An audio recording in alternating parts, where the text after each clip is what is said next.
Hello everyone, today is August 16th, 2019. It is around 7 o'clock p.m. in the evening and I'm in Little Italy right now.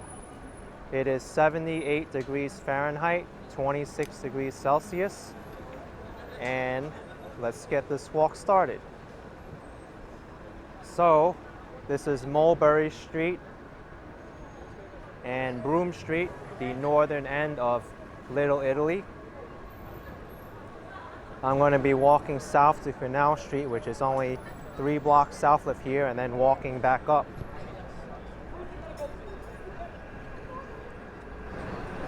But Little Italy has a lot of shops lined on both sides of Mulberry Street. It used to be a lot larger back in the day. But in the 1800s, a lot of Italian immigrants arrived in New York City and built the ethnic enclave of Little Italy. And this became known as a slum, actually. Jacob Riis famously called this one of the worst slums. But despite all that, it became an area of rich culture and it brought along all the diversity. This is Lunella Ristorante Italiano,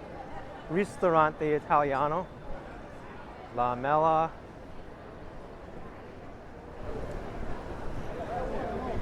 But Little Italy actually used to go as far east as the Bowery, as far west as Lafayette Street, as far north as Houston Street, into what is now the neighborhood of Nolita, which stands for north of Little Italy, and as far south as ⁴ Street. Amici Ristorante and La Bella Vita. So you get the menu right here. TripAdvisor recommends this restaurant, so they must be really good. And also the staff gave me a smile, so you know, with that, they got great service. Here's a corner store, the Gelso and Grand Delivery.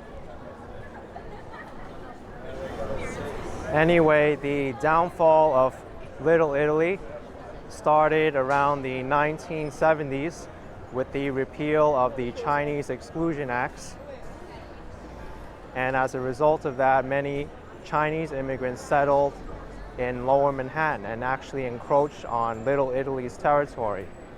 You can actually find newspaper articles dated back 40 years ago mourning the loss of Little Italy or the shrinking of Little Italy. But I believe back in the early 2000s there was a movement to save what was left of Little Italy, and this became a historic district. And ironically enough, the mass shrinking of Little Italy made the residents fight to save what was left of it. So now we have the Little Italy today, which is pretty much only 3 blocks of Mulberry Street within the neighborhoods of Chinatown, and I guess there are some Italian restaurants left in Nolita as well, but not too many. Here's Capri Pizzeria, Narrated, Sophia's.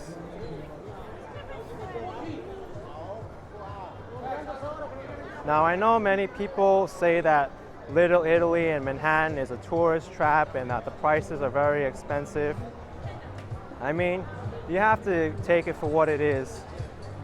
It's an Italian neighborhood in New York City. They've got some restaurants which are really good and some which are not, but you really have to weigh what's comfortable for you and your price point and affordability. Hey, what's up? All right, you got souvenirs. But if you want to look at restaurants, I highly recommend you to check a review website like Google Maps or Yelp. Keep in mind that Little Italy in Manhattan isn't New York City's only Little Italy. There's other Italian neighborhoods around New York City.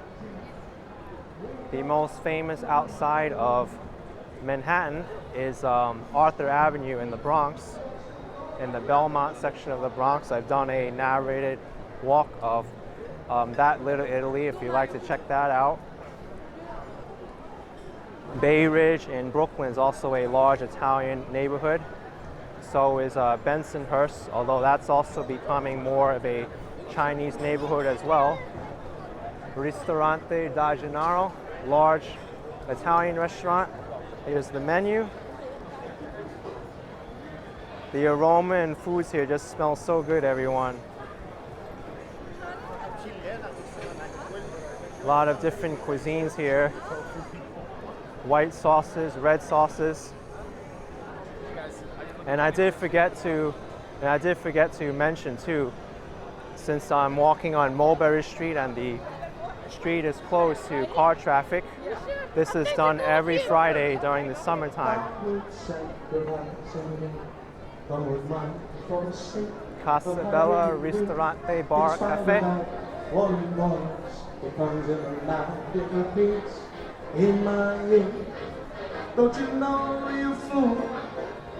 Queens has a large Italian population. Hey, very good. There's a large Italian restaurant, Italian neighborhood in Howard Beach. Hard to talk over the singer, but I'll let him do the narrating. Under my skin, and I love you under my skin. Yo,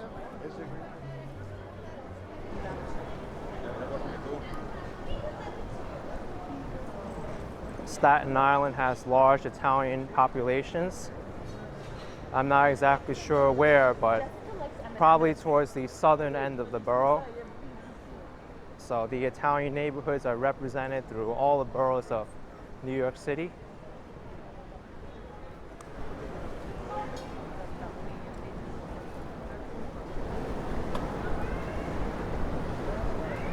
There's a construction site here. I believe this might be the site of the church in Little Italy. That's been torn down. Wow. That's really shocking because I didn't think they'll ever be moved from that property. But that's traditionally where the Feast of the San Gennaro starts. Every September they have the bands and the priest comes out over there.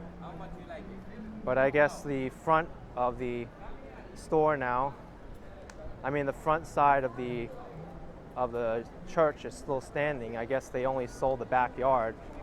I can't imagine they just get rid of the entire property like that. It's pretty much a landmark in this area. But this is Canal Street, the southern end of Little Italy, and I'll be walking back up north. You see, this is a good thing about walking the same direction you came from. You notice stuff that you didn't see before, like this Statue of Liberty mural. Very, very colorful. And let me see if that church is still around. Did they really knock down the whole thing? Wow, I hope not. Oh man, Little Italy's getting littler, or smaller I should say, there's no such word.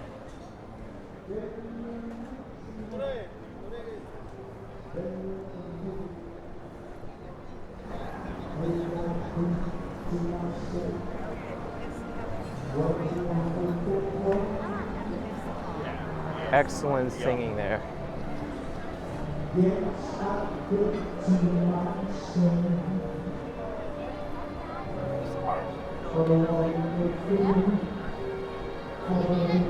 Buonanotte, ristorante. 3-course dinner special for $19.95. They say Little Italy is a tourist trap, but at that price, I think that's a really good price, especially for a 3-course meal.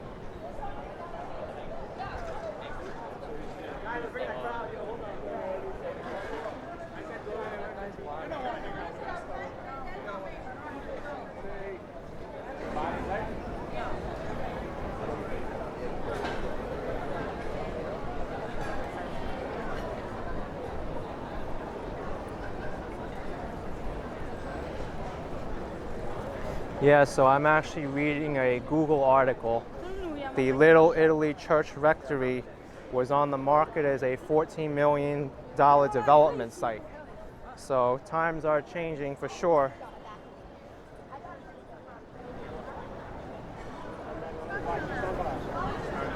But they only sold the rectory, which was the rear of the church. The main church is still standing on Baxter Street. So I guess they are going to start from there. Here's where we get Little Italy's famous desserts, cannolis and other sweets, bakery items. So delicious. And you can't have Little Italy without Italian ices.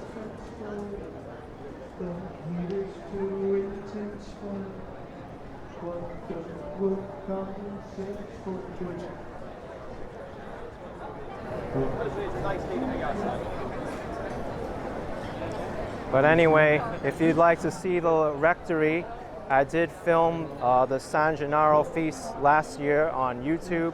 You can check it out when they did the blessing of the stands, and I did a raw walk of the San Gennaro feast too. Here's Cafe Napoli. A fried calamari, it looks delicious.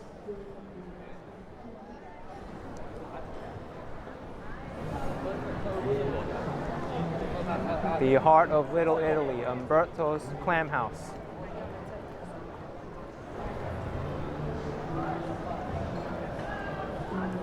As is usual around the world, seafood is usually a little bit more expensive. Oh, looks very, very good.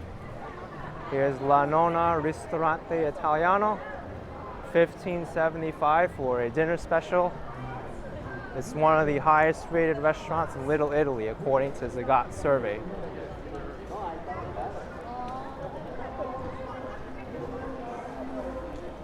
But you see, the prices here are pretty reasonable for the area and in Manhattan in general.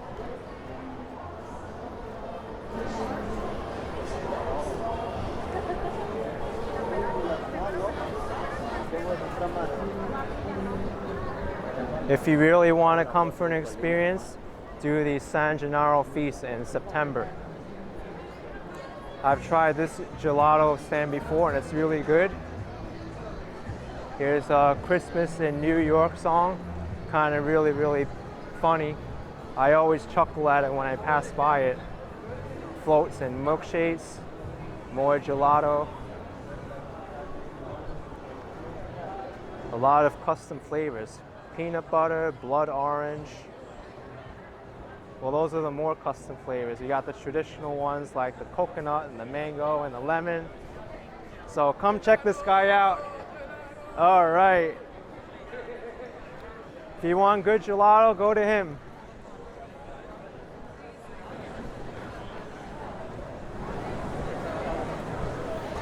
Oh my gosh, more cannolis. And here we got the cannoli king. And when they say they're the cannoli king, they actually are. I've tried them before and it's so delicious. I think that person in the suit and glasses was trying to juggle his Italian ice. Oh my goodness, my mouth's just drooling now. Fig cookies, almond biscotti.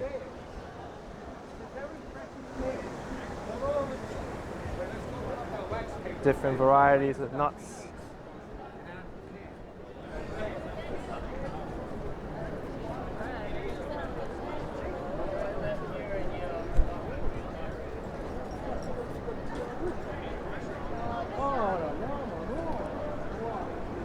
Here we have the cannoli world and the gelato king. Different size cannolis, large, small, original, strawberry, hazelnut.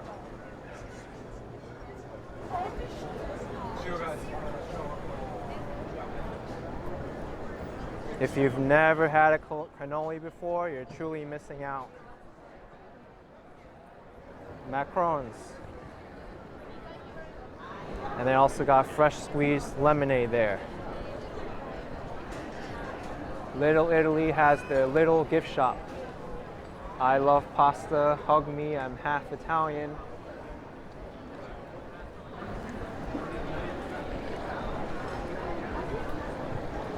That store actually has a lot of t-shirt designs that I haven't seen anywhere else, so it's worth giving a look there.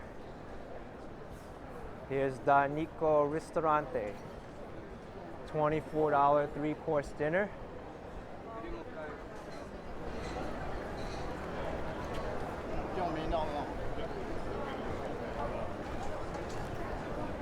They all have to be competitive since there is so many.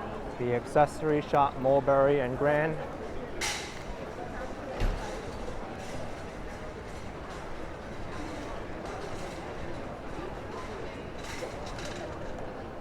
You see, when the entire street is closed like this on the Friday evenings, the restaurants are able to bring out their chairs and tables all the way to the edge of the sidewalk. Nice little touch for that matter. Here's the menu for the original Benito one.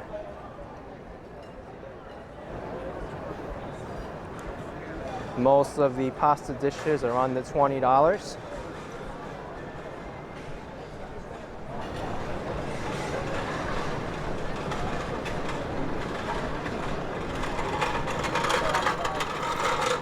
This restaurant doesn't seem to have too many customers yet, but I'm sure it'll be packed in due time.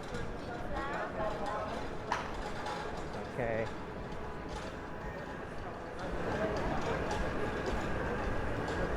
That's a really interesting mural, kind of designed in the same style as the Statue of Liberty one that I saw earlier near Canal Street.